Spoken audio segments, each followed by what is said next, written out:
Hey everyone, how you doing today? This knife is one of the first knives to sport the cKc Dragon logo, and this channel is all about knives that go under the cKc Dragon logo. There it is there.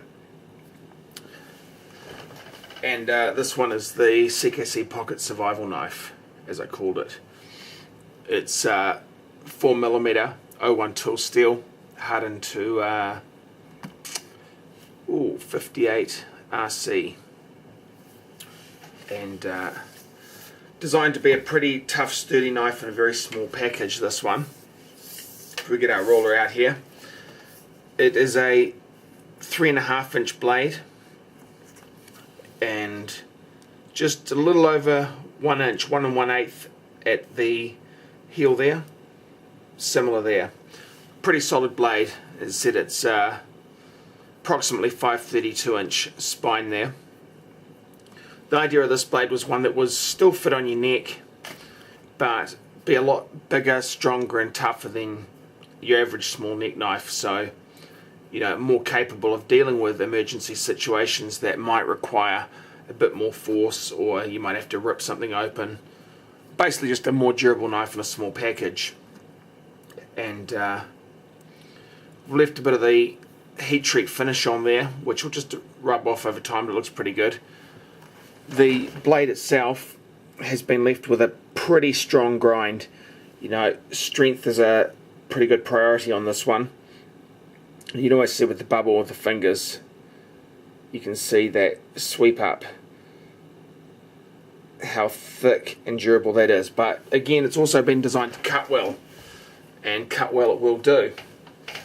So, cutting ropes, seat belts, all that sort of stuff if you need to. That's all what it's about. And carving wood and things, well, maybe not so much, but it's not a bushcraft knife. But it'll do all your normal sort of stuff you need to do.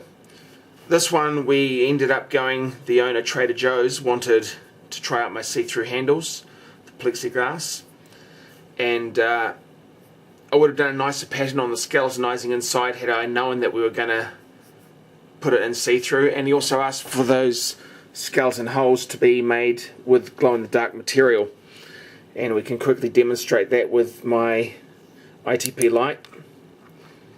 And you can see that transparency there. Pretty cool glow. We'll shine it up through the center. And you can see that that's already starting to charge a little bit. And of course it's muted a little bit because it's covered in the perspex, but it'll give it a bit of a glow. Set to have a nice balance point there so that it feels good in the hand.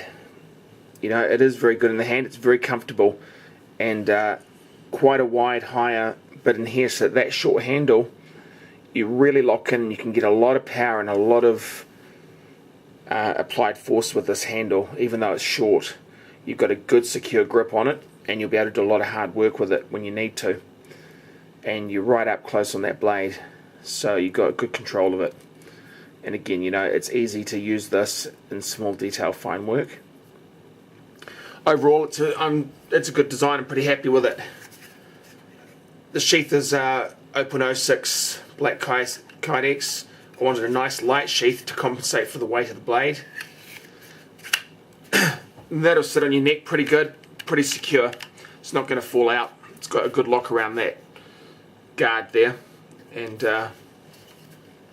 only one of these made at the moment. If I ever make more, they're not going to be identical, because this was one of the ones that I fully hand ground, not water jet. So basically out of a spare piece of steel from one of my other blades, I cut the profile out. And I can do similar ones, of course, just not exactly the same. No hand-crafted knife is going to be exactly the same. And of course I went for that nice little recurve in there, because on a short blade like this, even that small amount of recurve, if you're pulling a seat belt or having to cut a rope or any type of emergency type thing, that little bit of recurve is just going to help grab and cut it. As you're getting under it, you're going to cut it. As you pull it back, you're going to force it into that belly and slice it open. And you know, if you have to go hunting or anything, this is going to work pretty good as a hunter skinner as well. So that's the cKc Pocket Survival, and with removable handles, which is what I'm going for with the cKc Dragon stuff. Removable handles that are easy to swap out if they break. Easy to get any other custom maker in your country to make new handles for you out of G10, micarta, whatever. You know, not really a problem. Don't know what they charge to do that. Depends on who you contact. But you know, people like Justin Gingrich of Ranger Knives are usually pretty good at doing rehandling and stuff for pretty affordable prices. And if you're interested in these, you know, I don't make knives just on per order. I've got to batch them up, and when I have different bits of steel for other projects, I slot things in to get them heat treated at the same time. Like all of my knives, I send them away to a professional heat treater. I like to focus on the bits that I'm good at to give you the best knife for the best price. So I focus on the design, the profiling, the grinding.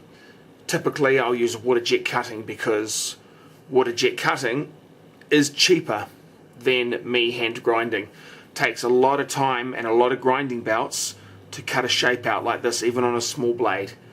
You know, to cut the raw steel, shape it, grind it out, and get that shape using, you know, grinding wheels, buffing wheels, big sanders. You can use a lot of money just in the actual grinding belts and other wear and tear on machinery, let alone the actual labour and time of doing it. Whereas a water jet cutting, while expensive, is cheaper all round. Cheaper for you, cheaper for me, and gives me more time to focus, instead of just grinding, to focus on the actual design of the blade and the profiling of the blade. Far more important is the overall shape, use and profiling that makes it perform, rather than just the hard work of cutting out the two-dimensional shape. It's the three-dimensional shape that really is where the handcrafting comes in my opinion. And that's what I like to focus on, is the overall package. But this particular one is not being water jet. I have no intention of doing it at this point in time. It's just one-by-one basis. But you know, if enough people wanted it, and 3, 4, 5 pre-orders, I'd get it water jet cut, order the steel, cut it, and make them. And happy to do that. You know, but I couldn't do less than 4 or 5 at a hit to make it worthwhile to anyone buying them. And that is the smoky grey perspex, or plexiglass as it's called. Got a nice little finish there.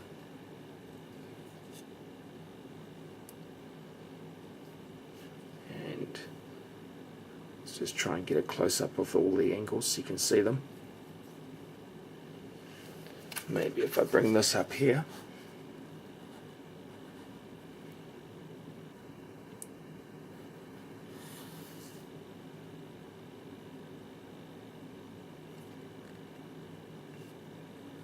So there it is. See, there's the balance, and that balance makes it ride in your hand really well.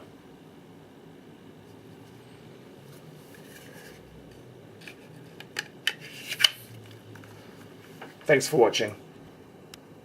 If you have any questions, just post them on the comments.